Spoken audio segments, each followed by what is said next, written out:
Vamos dar início ao nosso estudo. Hoje é o Evangelho segundo o Espiritismo, tá? Naquela sequência que a gente faz todos os sábados. Já foi avisado, né? Os celulares desligados.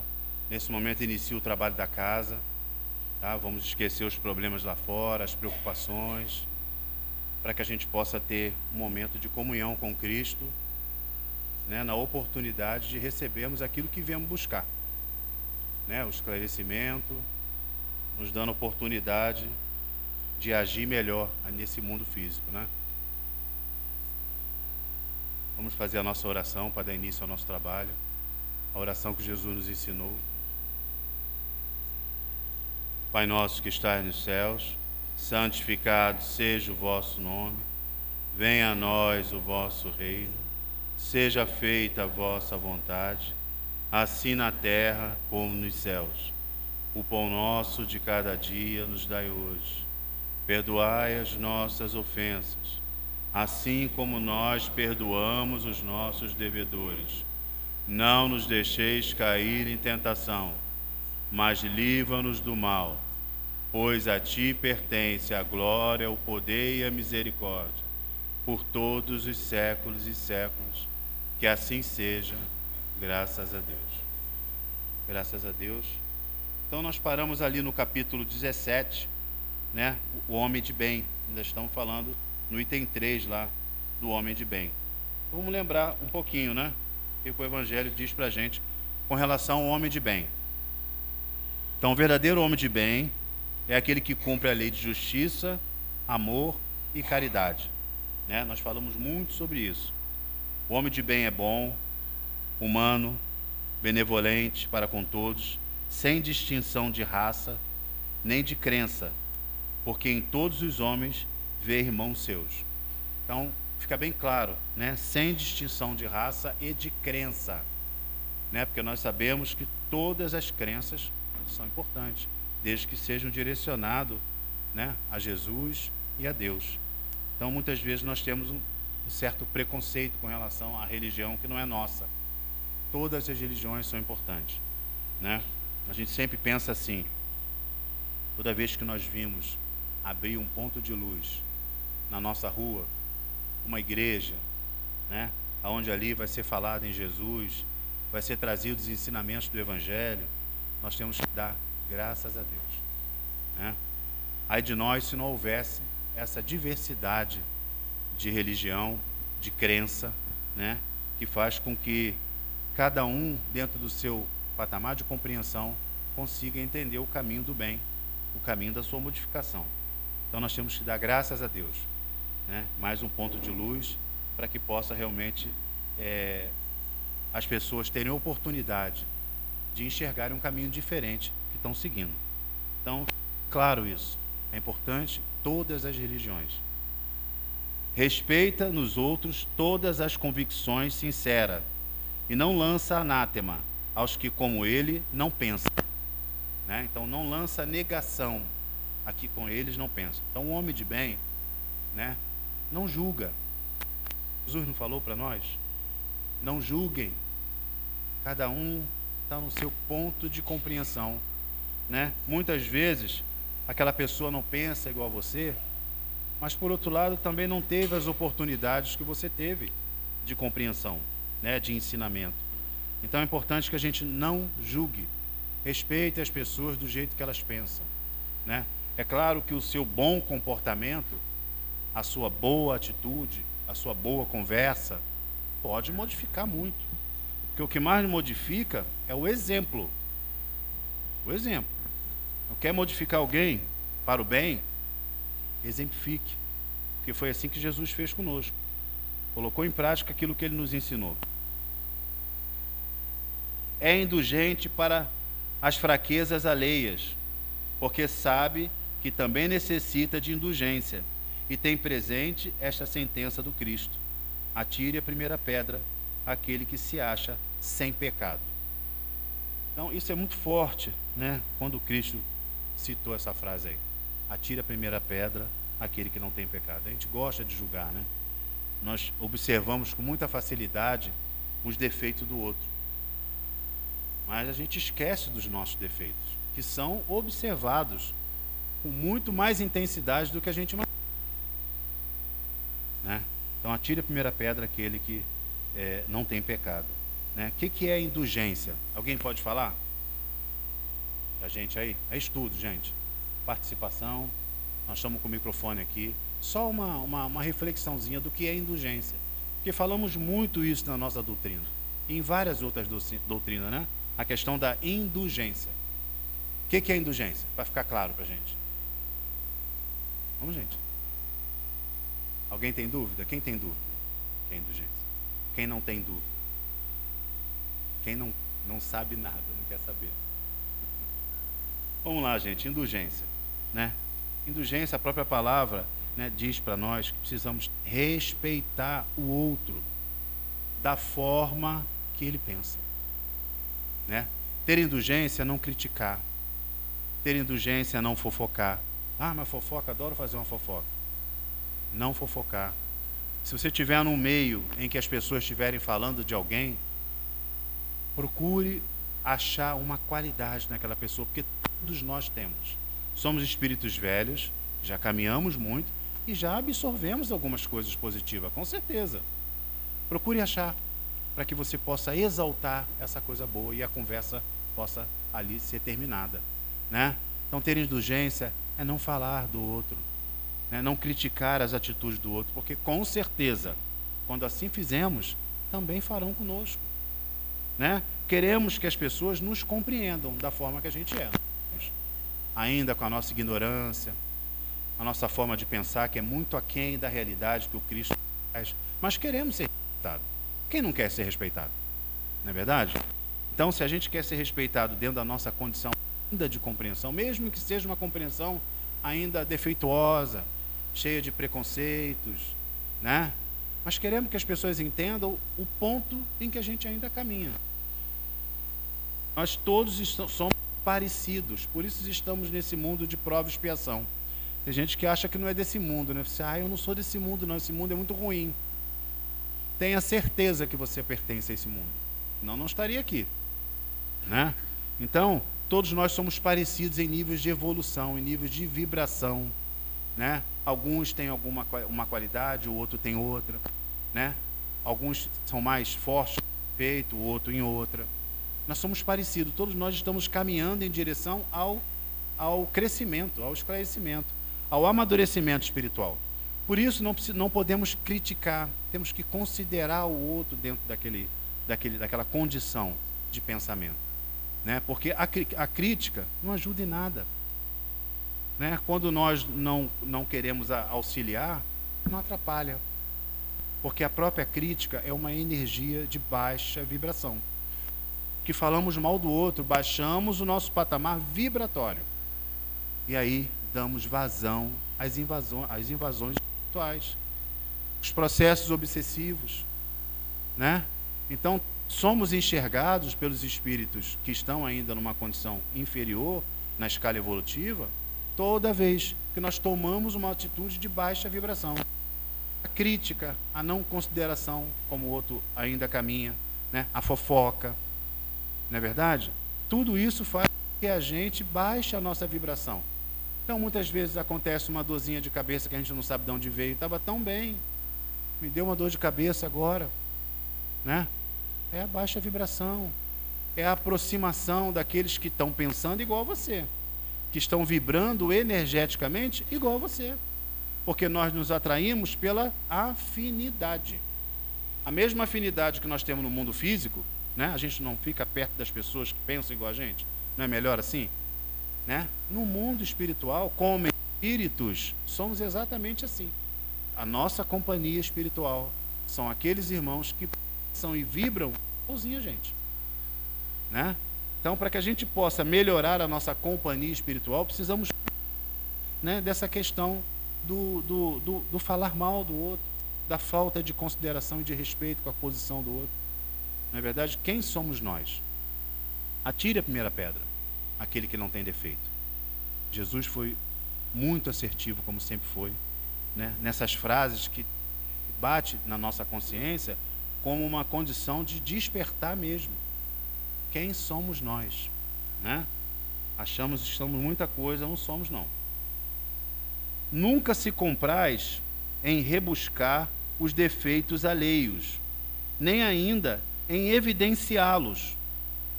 Né? Quantas vezes a gente faz questão de evidenciar um erro do outro? O que você está ganhando com isso? Perdendo está muito. Se aí se vê obrigado, procura sempre o bem que possa atenuar o mal. Né? Então, muitas vezes, nós observamos o erro do outro, que está muito evidente para todas as pessoas que estão ao seu redor. Procura executar, né, o pensamento e refletir sobre a qualidade que aquela pessoa tem. Porque todos nós temos alguma coisa boa, não tem jeito. Quando não muitas, né? Quando não muitas coisas boas.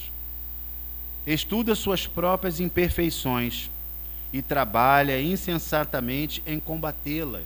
Esse é o passo. Né? Chico Xavier sempre dizia assim: seja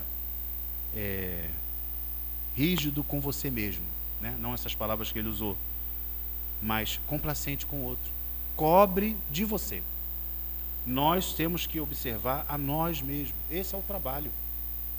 Né? Quando olhamos para o espelho, observamos que temos ainda muitos defeitos a serem corrigidos.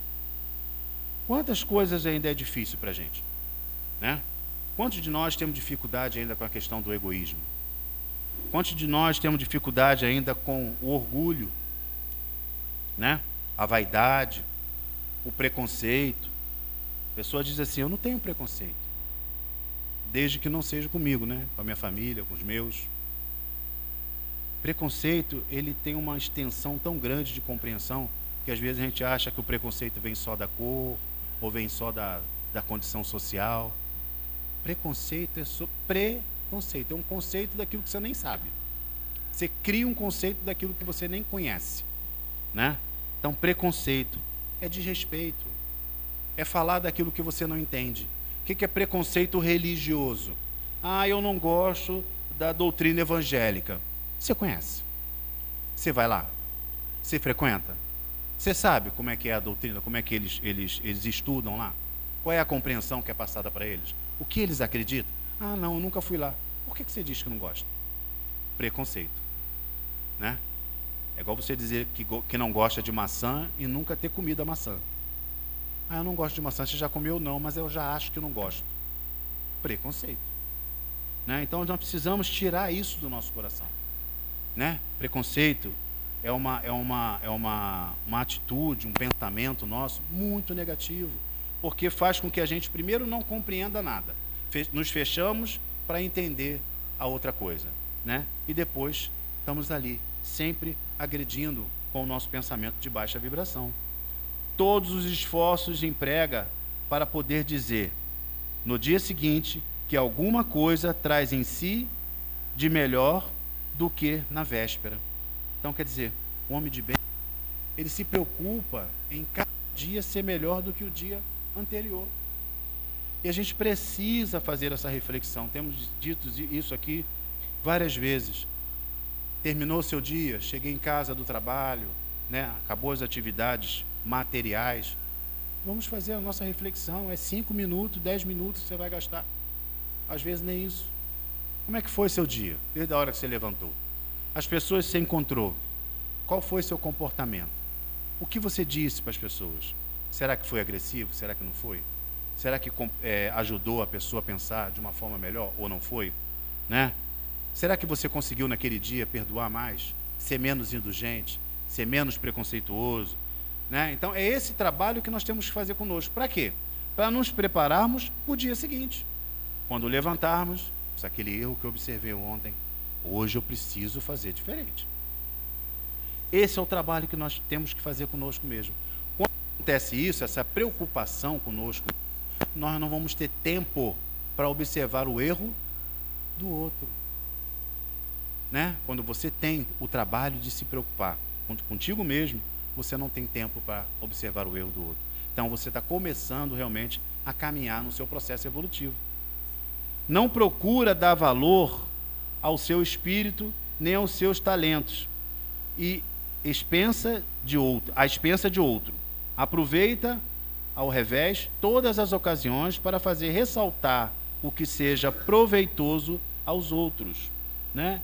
Então, por exemplo, não procura se preocupar com o que o outro está achando de você, desde que você esteja tomando a melhor atitude. Nós nos preocupamos muito com isso, né? Em querer, muitas vezes, mostrar uma condição em que a gente ainda não alcançou. É importante a gente entender que estamos caminhando todos os dias tem oportunidade de amadurecimento.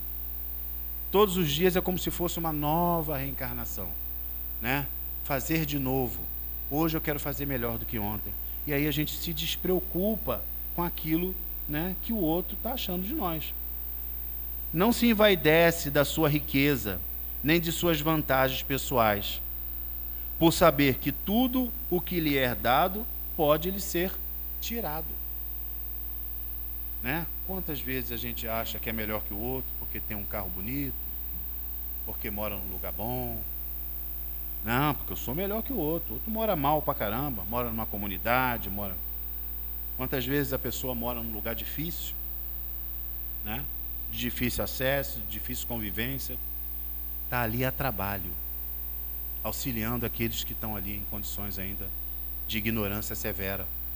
E muitas vezes você mora num lugar maravilhoso, com todas as belezas possíveis e facilidades, e não faz nada para ninguém. Quem que Deus considera mais? Então é essa reflexão que nós temos que fazer. Tudo que nós temos aqui em facilidades materiais não são nossas, são emprestadas, porque daqui não levaremos nada, apenas aquilo que conquistarmos moralmente e intelectualmente. É isso que fica conosco, né? É essa mala em que carregaremos, porque nós somos espíritos. E isso eu sempre gosto de frisar, do olhar espiritual. Por que muitas vezes damos valor às coisas materiais? Porque esquecemos que somos espíritos. Falando nisso, alguém tem dúvida que é espírito aí? De verdade? Não? Quem não tem? Quem não tem dúvida que é espírito? De verdade. Quem tem dúvida que é espírito? Para a gente poder conversar. Quem tem dúvida que é espírito? A senhora tem dúvida, né? Quem mais tem dúvida que é espírito? É importante, isso aqui é estudo. Quem mais? Tem dúvida que é um espírito? Não. Bom dia, querido.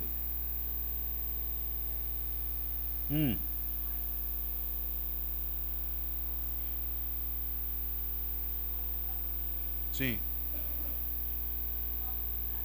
Microfone. Ela tirou. Só um minutinho, ela tirou o microfone. Irmã?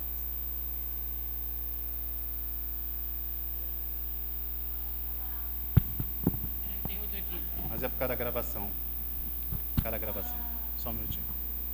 Obrigada. Um irmão da casa. Sim. Já que você falou, desculpa te chamar de você. Você mesmo. Senhor está no céu. Espírito, eu trato o ser humano como um espírito. Isso. Eu não me vejo o ser humano como um ser humano. Então, eu estou com umas dificuldades, eu quero saber de você, um próprio irmão da casa, que não lhe trata bem. Eu fico sentida, me dói o coração, eu fico triste, mas eu falo em pensamento. Mas eu não gosto de ser maltratada todo sábado. Então está sendo difícil para eu digerir esse irmão, sabe? Então eu tenho que fazer oração para esse irmão, mas ele, todo sábado eu não vejo melhora. Ele devia estar aqui no estudo, não é criticar, julgar, que eu não posso fazer nada disso, que eu não sou ninguém, eu sou um grão de areia. Então eu fico sentida assim, porque a pessoa, então, para se melhorar, não estuda para ele se evoluir, para tratar os próximos melhor. Não digo nem bem, pelo menos melhor. Entendi. Por favor, o senhor me ajuda? Entendi. O que eu devo fazer? Então, Obrigada. nós estamos falando sobre o homem de bem, né? A preocupação do homem de bem é ser indulgente, né? É considerar os defeitos alheios, é respeitar os defeitos alheios. Qual é a nossa posição quando a gente observa que um irmão não está fazendo a sua parte? E você já disse, orar. Pronto. O tempo é dele. A nossa relação com Deus é individual. Ele não tem que melhorar para você. Ele tem que melhorar para ele mesmo. Mas as coisas que te magoam, te ofendem. Mas é isso que não pode acontecer. Aí eu fico muito triste, não posso pegar isso, porque eu preciso trabalhar, eu gosto daqui, eu tenho muita gratidão aqui. Sim. Eu vim aqui muito mal, cheguei aqui muito mal de muleta. Eu tenho muita gratidão a todos os irmãos, a casa toda. Eu me dedico de coração, mas o problema que está acontecendo é que está me fazendo mal e eu não posso deixar. Procura não deixar isso lhe fazer mal. Isso, porque eu preciso ajudar o próximo com o meu trabalho de paz. É essa a única preocupação que você tem que ter quando chegar na casa. É. Ajudar o próximo. Não se preocupa com aquele que não está fazendo a sua parte. Nós somos individuais. Jesus disse que não é fora da casa espírita que nós temos salvação, é fora da caridade. Fora da caridade. Não se preocupa com o outro. Cada um está na sua posição de compreensão. É assim a vida. E nós vamos ter que viver com as pessoas difíceis. Essa é uma necessidade nossa. E essa pessoa, muitas vezes, está dentro da casa espírita mesmo. Está dentro dos templos de amor. As pessoas vão lá e não fazem sua parte. Mas nós não temos que julgar. Nós não temos que julgar. Faz a sua parte. Não se sinta ofendida. Entendeu? Por quê? Porque o que acontece é que você está sendo observada por Deus. Entendeu? A intenção que você tem, a boa vontade de participar do trabalho, entendeu? O teu pensamento de amor e de carinho. É isso que importa. Ah, mas e o outro? O outro é a relação dele com Deus. Nós temos livre-arbítrio. Se a gente tiver que achar que as pessoas têm que pensar igual a gente, acabou o livre-arbítrio. E quem deu foi Deus. A gente não tem esse poder de tirar. Então, cada um tem a sua oportunidade. A casa dá oportunidade para todos, indistintamente. Quantas pessoas realmente vêm para cá e ainda não se preocupam, lá atrás do microfone, está aqui, e ainda não se preocupam em aproveitar a oportunidade, porque é oportunidade. Muita gente não aproveita, mas aí é a pessoa com Deus. Não somos nós que vamos criticar e nem nos preocupar com essa parte. É isso aí. Fala, irmãozão. Bom dia, meu nome é Tiago. Bom dia, Tiago. Quando a gente escuta a palavra amar o inimigo, é essa grande oportunidade que você está tendo. Não que ele seja seu inimigo, mas que esse exercício seja para você melhorar o seu amor com ele. Transborde amor para ele. Jesus disse: quando a gente tomar um tapa na face, que a gente vire a outra. Esse virar a outra é essa oportunidade de, mesmo apanhando, a gente transbordar amor. Isso aí. Faça a sua parte. Você não vai responder pelos atos dele. Você vai responder pelos seus atos. Isso aí, perfeito. O mal que o outro faz não me torna mal. O que me torna mal é a maldade que eu faço. Carrega isso com você. É isso aí. Perfeito, perfeito. É isso aí. Essa é a nossa responsabilidade. O nosso irmão lá atrás. Lá atrás. Lá atrás. Não, mas é que não tem que gravar. Só um minutinho.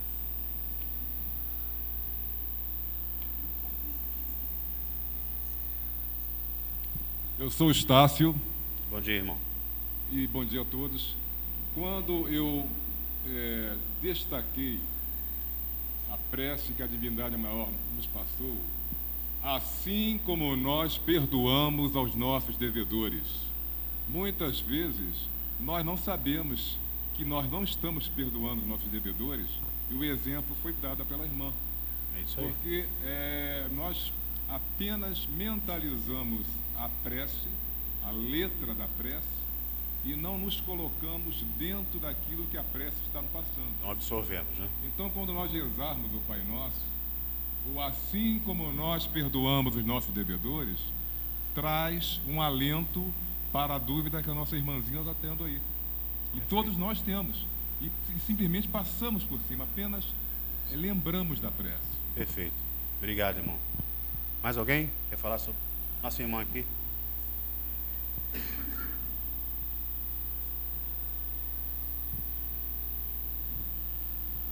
Bom dia, irmã. Bom dia a todos, obrigado pela oportunidade.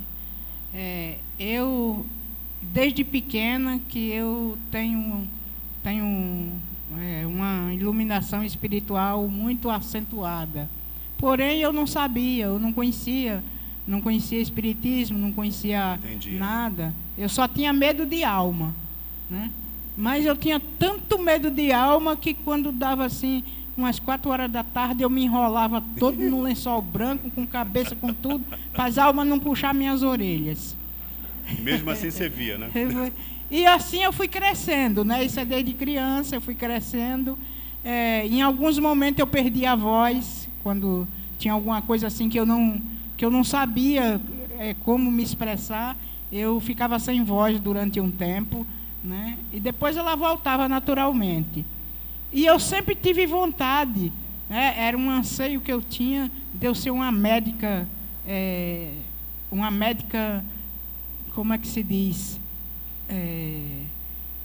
Universal, né? Para eu tratar o paciente todo, né?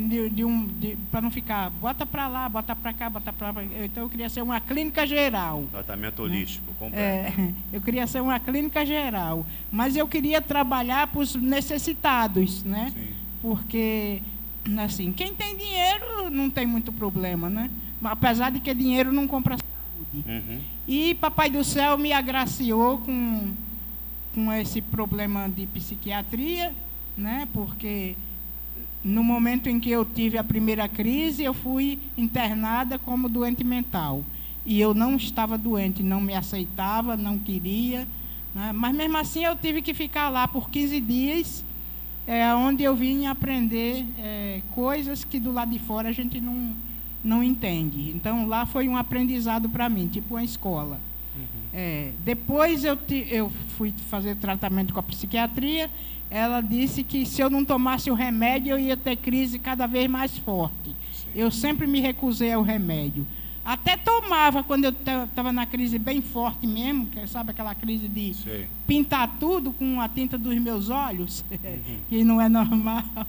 Então eu tomava o remédio, fui internada mais uma vez, e também lá no Pedro II, no Engenho de Dentro, né? Então, quando eu saí do mesmo jeito que entrei, porque lá eu me negava a tomar os remédios. Mesmo lá na clínica, só conseguiam me dar medicação quando era injeção, porque sabiam que eu não tomava, né? Sim. Eu era diferente de todos os internos que estavam lá. E quando eu saí, eu me senti boa, né? Agora eu já estou boa, estou fora do lado. Mas lá, além de eu aprender, eu também ensinava. Eu tinha convicta certeza que aquele pessoal ali todo era espírito, não tinha maluco lá dentro. O problema era espiritual, né? Era tudo espiritual. Só que as famílias não entendem, né? E por isso ficam lá tomando remédio, e muitos ficam por lá mesmo, né? Então, eu consegui sair, graças a Deus. Depois eu fui internada, passei 2 meses numa ocasião do Ano Novo, passei 2 meses numa clínica em Santa Cruz, e vi que realmente eu era espírita mesmo, porque assim, tudo eu fazia para ensinar. Eu descobri Nice Silveira, né? Eu fui lá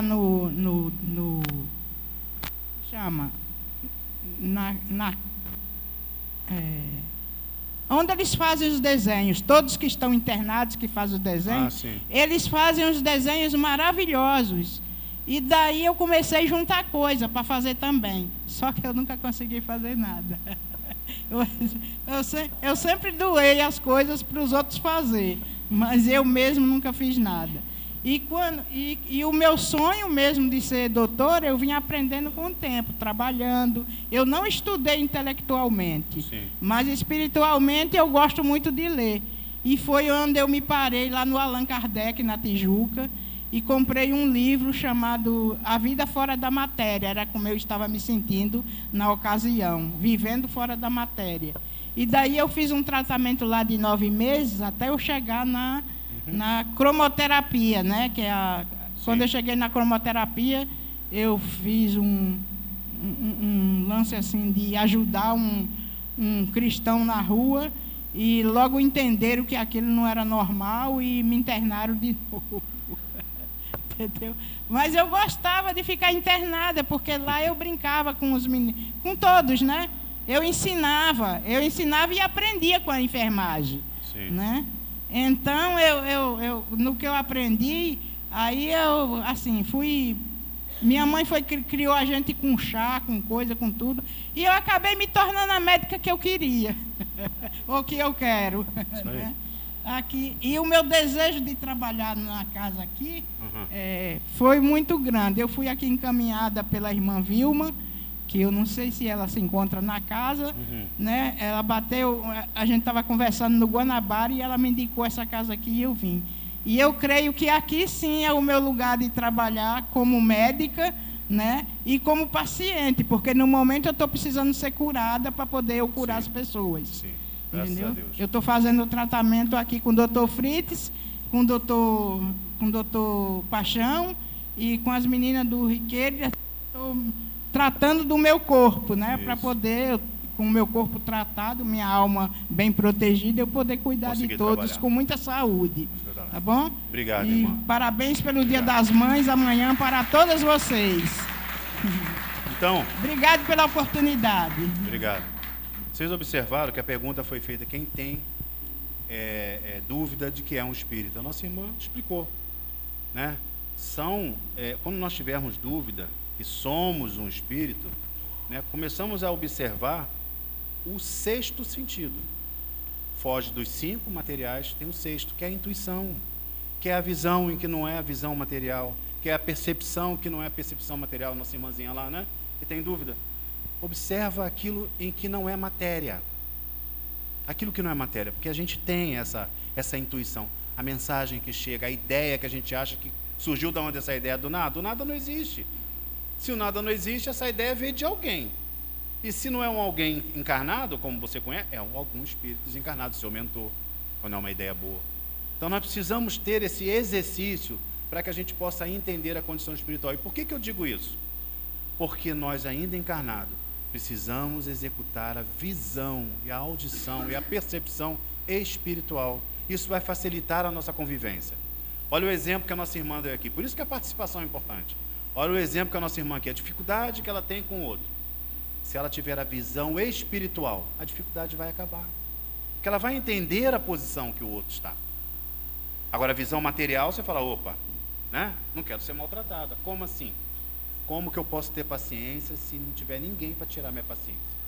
Eu tenho que adquirir a paciência, é uma virtude, né? Como que eu posso deixar de ser egoísta se não tem ninguém que vai querer as minhas coisas o tempo todo? Eu tenho que executar essa questão do egoísmo, de compartilhar, né? De querer para o outro o que eu gostaria para mim mesmo. Então nós temos os exercícios, os instrumentos. Quem são os instrumentos? O outro. Mas para que a gente entenda que o outro é o nosso instrumento, nós temos que ter a visão espiritual, que é o que a irmã disse ali. Ela vai ser internada lá, né? Como uma paciente, né, que tem problemas mentais, materiais. Lá dentro ela começa a ver um monte de coisa. Oh, peraí, não é material isso aqui não. Tem gente aqui obsediando, tem gente aqui prejudicando. Olha só, a visão espiritual. Não é a visão da matéria que ela está tendo ali. É isso que a gente precisa executar para facilitar a nossa vida com relação a compreender o outro e entender o momento que nós estamos tendo de oportunidade de crescimento. Isso é uma atitude do homem de bem, né? Usa, mas não abusa dos bens que lhe são concedidos. Sabe que é um depósito de que terá que prestar contas o mais prejudicial emprego lhe pode dar é o de aplicá-lo à satisfação de suas paixões. Então, quer dizer, aquele que usa das condições materiais, né, por seu único proveito, não pensa no próximo, não pensa em ajudar, não pensa em compartilhar, né, vai ter que dar conta daquilo que está em suas mãos. Se a ordem social colocou sob o seu mando outros homens, trata-os com bondade e benevolência, porque são seus iguais perante Deus. Usa da sua autoridade para levantar o moral, e não para os esmagar com o seu orgulho. Evita tudo quanto lhes possa tornar mais penosa a posição subalterna em que se encontra. Então, às vezes, nós temos pessoas que nos auxiliam em casa, nós damos aquele nome ruim, né? Empregada, né? Nosso empregado, né? Tem gente que gosta de falar isso, né? Porque é minha empregada, não, porque é o meu empregado. É um termo pejorativo. A pessoa está ali no emprego, sendo pago por você, mas isso não tira ela da igualdade contigo. Porque a mesma responsabilidade que ela tem de fazer o exercício dela é a mesma responsabilidade que você tem de tratá-la com dignidade. Porque as duas posições estão sendo avaliadas. E é por isso que Jesus disse que é mais fácil um camelo passar por um buraco da agulha do que um rico chegar ao reino dos céus. Por quê? Porque ele esquece que a posição dele é extremamente importante. Ele precisa tratar o outro com dignidade, com igualdade, porque são iguais, né? São iguais. Quantas pessoas não conseguem viver sem um ajudante desse? Precisa ter uma pessoa em casa porque não tem mais condição física para fazer isso, para fazer aquilo, e a pessoa está lá sendo paga, né, por você, materialmente, mas precisa ser pago moralmente também, com respeito, com dignidade, com agradecimento, com gratidão. Porque se ela não fizer o trabalho dela com o mesmo sentimento, porque ela também tem que ter o mesmo sentimento, você não vai ter, mesmo pagando, né, o trabalho em que ela precisa executar para te auxiliar. Então a nossa posição tem que diferenciar nisso aí. Acabar com esse termo de empregada, empregado. Ninguém é empregado de ninguém, né? Finalmente, o homem de bem respeita todos os direitos que ao seu semelhante dão as leis da natureza, como quer que sejam respeitados os seus. Não ficam assim enumeradas todas as qualidades que distinguem o homem de bem, mas aquele que se esforça para possuir as que acabamos de mencionar, no caminho se acha que a todas as demais conduz, né? Então aqui no Evangelho não foi dito todas as coisas, né, necessárias a um homem de bem, mas se nós conseguirmos seguir isso aqui, já vamos dar saltos imensos no nosso processo evolutivo, né? Por que não é dito todas? Porque nós não temos condição de entender. Até essas coisas que são ditas aqui são difíceis para a gente, né? Então é trazido aquilo que nós já temos condição de entender. À medida que a gente vai amadurecendo, né, espiritualmente, nós vamos ter mais conhecimento das coisas de Deus, né? Alguém quer falar um pouco sobre isso, desse homem de bem, né, que é tão importante que a gente possa nos enquadrar dia após dia para que nós possamos dar os saltos necessários na nossa evolução?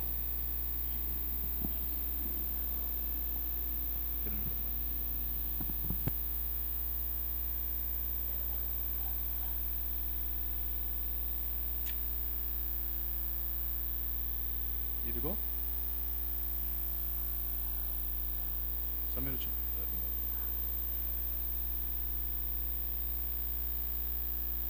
Pega o outro ali.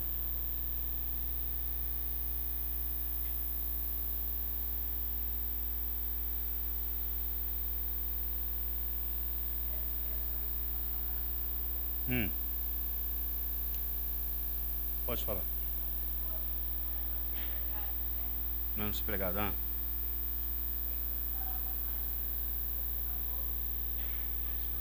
A educação básica, né? Por favor e muito obrigado. É isso aí. Nós vamos passar agora para os bons espíritas. Por que o Evangelho trouxe primeiro a lição do homem de bem, né, nesse capítulo 17, que é tão importante para cada um de nós, né, que fala, cadê? Seres perfeitos, né? E agora que ele vai falar dos bons espíritas. Porque às vezes a gente acha que ser bom espírita está diferente de ser um homem de bem. Bom espírita é aquele que trabalha bem dentro da casa espírita, né? Vem para cá, executa todas as funções que estão ali colocadas. Mas a hora que o cara sai no portão ali, ele volta a ser aquela pessoa que ele era antes. Antes de ser um bom espírita, precisa ser um homem de bem. Porque isso é que é a sua transformação verdadeira, né? E sendo um homem de bem, com certeza, você vai ser um bom espírita, né? Os bons espíritas, bem compreendido, mas sobretudo bem sentido, o espiritismo leva aos resultados acima expostos. Quais os resultados? Do homem de bem, que caracterizam o verdadeiro espírita como um cristão verdadeiro, pois que um é o mesmo que o outro. O espiritismo não institui nenhuma nova moral, apenas facilita aos homens a inteligência e a prática do Cristo, facultando fé inabalável e esclarecida aos que duvidam ou vacilam. Então, é para a gente entender, né? O bom espírito é aquele que é um bom cristão. Não tem como ser bom espírita não sendo bom cristão, não sendo um homem de bem, né? Muitos, entretanto, dos que acreditam nos fatos das manifestações, não lhe aprendem as consequências, nem alcance moral, ou, se os aprendem, não os aplicam em si mesma. Aqui atribui a isso a alguma falta da clareza da doutrina. Então, o que ele diz assim? Tem muitas pessoas que acreditam na mediunidade. Por exemplo, vão entrar ali na casa, na sala para ser tratados, né? Acreditam no médico espiritual. Acreditam que realmente ali, né, está presente espiritualmente um médico. Ótimo. Mas só acreditam ali. Saírem dali, não acredito nisso não. Né? Não acreditam com profundidade da questão espiritual, né? Que somos espíritos, da oportunidade em que nós estamos tendo de ser tratado espiritualmente, né? Ainda acreditamos muito na questão do milagre, né? Que o milagre não existe. Sabemos que quando entramos ali na sala para ser tratado, seremos tratados dentro do nosso livre-arbítrio. Precisamos mudar a forma de pensar, a forma de agir, porque todas as doenças que chegam até nós, sejam físicas ou espirituais, né? Elas foram favorecidas por nós mesmos. Nós somos herdeiros de nós mesmos, né? Então, quando temos esse esclarecimento de que eu preciso entrar ali para ser tratado de uma doença física ou espiritual, né? Mas a princípio eu preciso mudar o meu pensamento. O favorecimento, né, do tratamento ali, o quanto nós vamos absorver desse tratamento, está diretamente relacionado a nós mesmos, né? Seremos tratados? Sempre. Receberemos o auxílio? Sempre receberemos. Mas a absorção é individual. Tem pessoas que saem dali realmente em melhores condições, porque favoreceram através da mudança do pensamento. Seguiram as orientações que realmente os irmãos espirituais nos dão, né? Outros entram ali com o pensamento do milagre. Ah, disseram que aquela casa é muito boa, chego lá, vou ser curado disso, né? Aí a gente pergunta assim: Jesus curou todos que passaram por ele? Todos? Quem acha que Jesus curou todos que passaram por ele?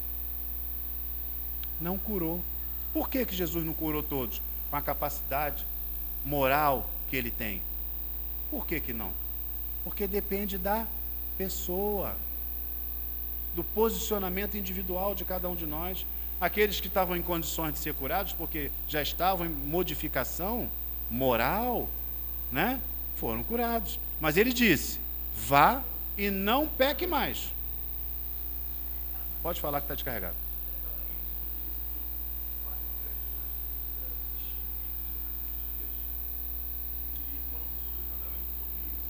Uhum.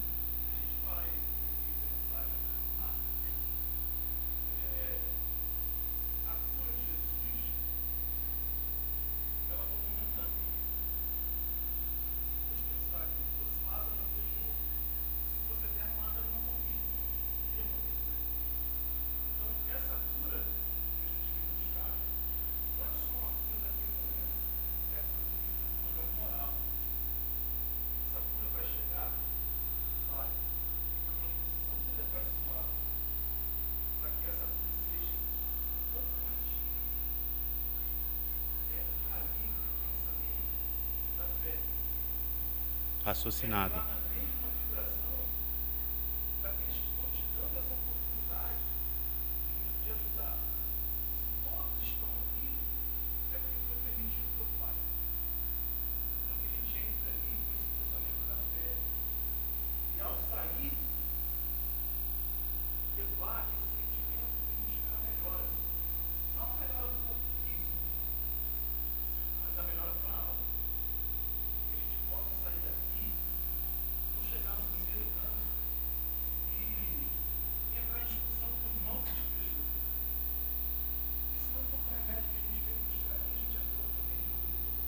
Isso aí.